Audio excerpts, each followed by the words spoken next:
Hello and welcome back to my workshop. I'm going to be covering a very specific subject today, which is putting the bottom onto a planter. It's something that I struggled with more than building the rest of the planter. I had a few failures early on, so I just want to cover it in a bit more detail. So you'll have seen from previous videos that when I cut up a pallet, I keep all of the pieces of wood together, and I usually get 14 to 20 pieces of usable wood from my pallet chop. And the way that I chop them up, I showed you in my last video that I've got a cheat sheet for the standard sizes that I make, so I know exactly how long I need each of the pieces to be, and in theory it makes it consistent. They're not millimetre perfect, they're not all exactly the same, so I don't cut all the pieces and then just hope it all goes together. I'm still making them individually, but I can be fairly sure that yeah, that's 30 centimeters and 30 centimeters, so that's nice and simple. So I want 30 centimeter pieces of wood to go across and a 30 centimeter depth. Now I've got I also said that I try and make each planter as much as possible. I make the sides out of one particular pallet, so it makes it consistent in terms of the wood, but it also makes it consistent in terms of when you're gluing on the bottom. You've got, because these have all come from the same pallet, they're all the same height, so you've got a consistent base to put your bottom onto. Having used 12 pieces for the sides, 8 pieces for the legs, you're going to end up with odds and sods of pieces of wood that have come off a pallet. You haven't got enough to make another planter with, but I never chuck those pieces away because they're good for going on the bottom. All these pieces that people are going to see have all, when they've come off the pallet, they've all gone through a planer, been planed down, and then sanded to probably 80 grit, because I want them to look nice. But the pieces that go on the bottom have to be splinter free, because people are going to put their hands underneath the planters in order to lift them up. But they don't have to look smooth, so I don't tend to put the pieces that go through, the pieces that are going to go on the bottom, I don't tend to put those through the planer. I'll sand them on my belt sander, which I'll show you in a minute. So I had some early failures of ones that I made for myself, which was I don't use any nails or screws when I'm putting together these planters. It's all glue and gets clamped, and it takes a lot longer because each section that you clamp you then have to leave for 12 to 24 hours to fully cure. So making a planter is a long job, although what I do is I have 6 or 8 going at a time, all at slightly different stages. So I'm still busy, I don't have to wait, but each planter is sitting there for 12 to 24 hours waiting for the next section to come along. So when I put the bottoms on, initially, I glued those on as well, and I used EvoStick exterior wood glue. Now, I wouldn't recommend this to anybody. It's not a good glue for me. It says it's exterior, but what happens for me is, and maybe we're in a very wet area or we're in quite a cold area, is that it dries clear, but then when the rain sits on top of it, it re-emulsifies and seems to effectively lose its strength, and pieces of wood that were previously under a little bit of stress but held together by the glue just separate. So I would not personally recommend this at all. I use Titebond now. I'll use Titebond 2 for any of the bits that aren't going to be sitting in water or have water on them so much. So all the side bits are all put together with Titebond 2 because it's cheaper and it is water resistant. But for the bottoms, which tend to have a bit more water sitting on them because you water your tomatoes and the water sort of drains through the bottom and sits there a bit more. So for the bottoms, I'll use Titebond 3. So what I also do now is actually screw the bottoms on as well as gluing them. And since I've done that, I've not had any failures at all. So that's what I do, very specific to the bottoms. So having said, no nails, no screws, they're none visible unless you turn it upside down.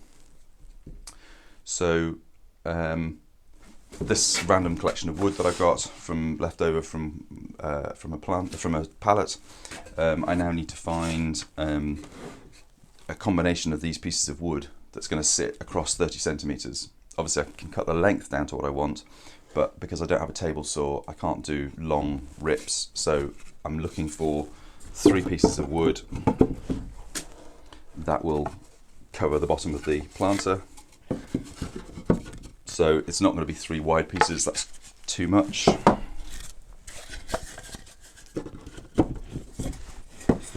Okay, yeah, that's good. So I've got a wide piece and 2 narrow pieces. Does me pretty well. I leave drainage gaps between planks so that the water can drain out. I line them so it doesn't bring the soil out, but it does need to be able to let the water out. You don't want the roots sitting in water all the time. So that's just about perfect.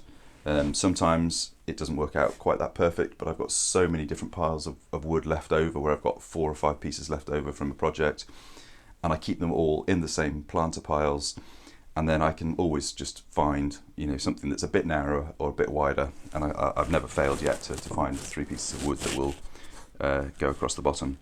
So when I'm cutting these with my circular saw, you'll see that's the way I cut up my pallets, is with a circular saw.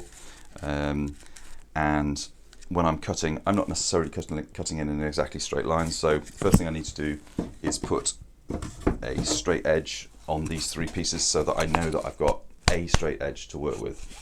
So I'll just go next door to my chop saw and I'll put a straight edge on. Okay, so I've now done that. I've got a nice straight edge on one end. So now what I need to do is replace them onto the bottom and work out what length I want them to be. So what I'm going to do is I'm going to place one piece across the middle. Obviously, if I do that and mark it, that's going diagonally, that's not going to be the right length. I could do it by measuring because I know it's exactly 30 centimeters, but I prefer to actually mark a piece of wood that I'm going to cut to go in exactly into the space that I want it, as opposed to measuring it and cutting it to the measurement and it's just very, very slightly out. It's personal preference, but I like to measure it. I like to mark it on the piece in the gap that it's going to go in. So mark that. Okay, so again I'm going to go next door to my chop saw, chop that to length, chop the others to exactly the same length, and then I'll be back. Okay, so now I've got my 3 pieces of wood. I've got a nice straight edge on there. I've got a nice straight edge on there. You can see they're not exactly, they're a couple of millimeters out, but I'll do a dry fit and see. So, okay, yeah, let's do a dry fit and check whether they do fit exactly as I want them to.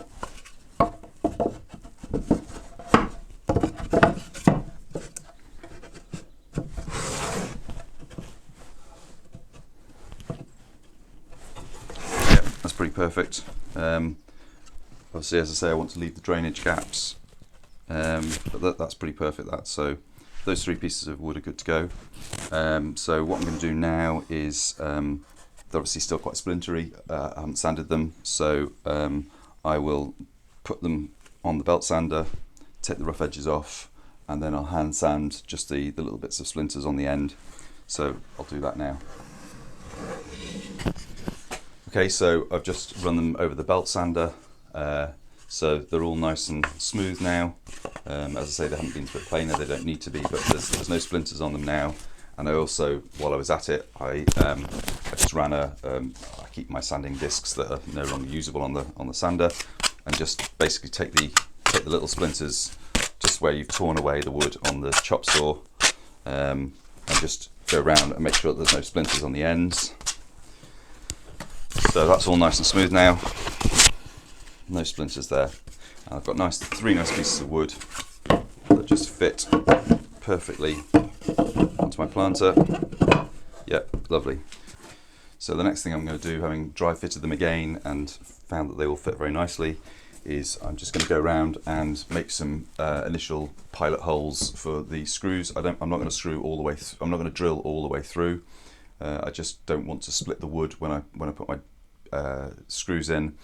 But I don't want to go all the way through these planks into the other where it's going to grip. So I'm going to go probably maybe 4 to 5 mil deep So I'll just whip round and do those.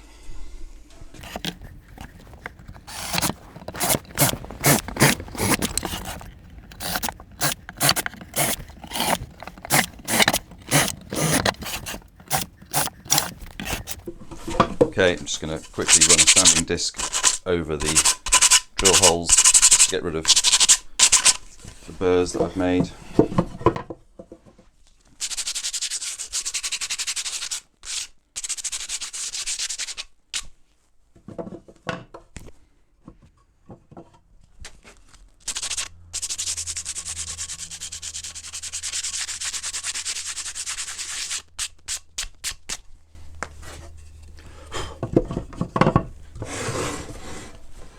Okay, so the next step is to get my Titebond 3, which I use these glue bots I find them easier to dispense from these. You can choose by cutting, it's like a stepped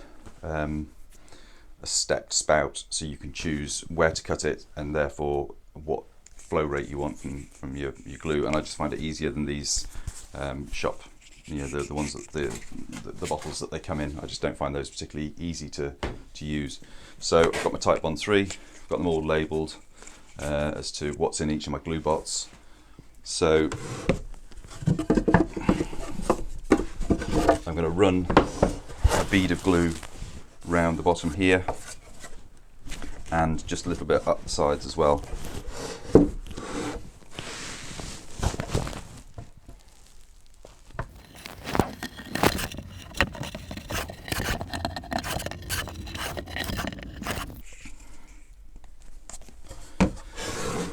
Okay, then these should just lay in,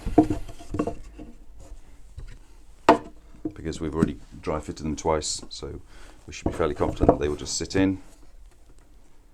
What I also do is, the way I build my planters, there's a more attractive side. Here you've got a joint on this L bend here, you can see the edge, whereas here you're just looking at the end of the piece of wood. I find that the more attractive, therefore I lay my planks across that way so that you're looking at the end of a plank rather than looking at lots of ends like that. Sorry, you're looking at an edge rather than looking at lots of ends. So that's just another little thing I do.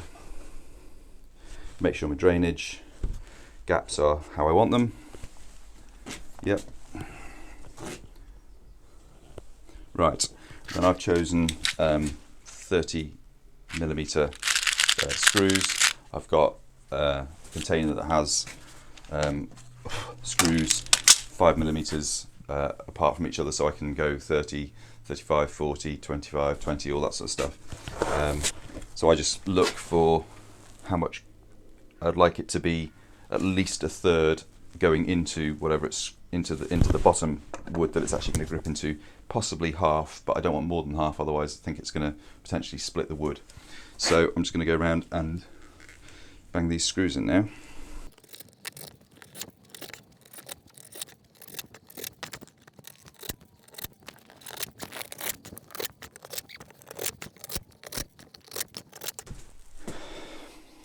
Okay, so that's the bottom screwed on and glued on. Just check that there's not too much glue spill, which there isn't. 1, 2, 3, 4, 5, 6, 7, 8, 9, 10, 11, 12, 13, 14, 15, 16, 17, 18, 19, 20. I put 20 screws in there, which is probably overkill, really, to be quite honest. But having been paranoid about having the bottoms fall off and letting people down, I'd rather over-engineer it than under-engineer it. So I'm sure you don't need 20 screws for a planter that size. But, you know, as I say, I'd rather over-engineer than under-engineer. So that's basically today's video.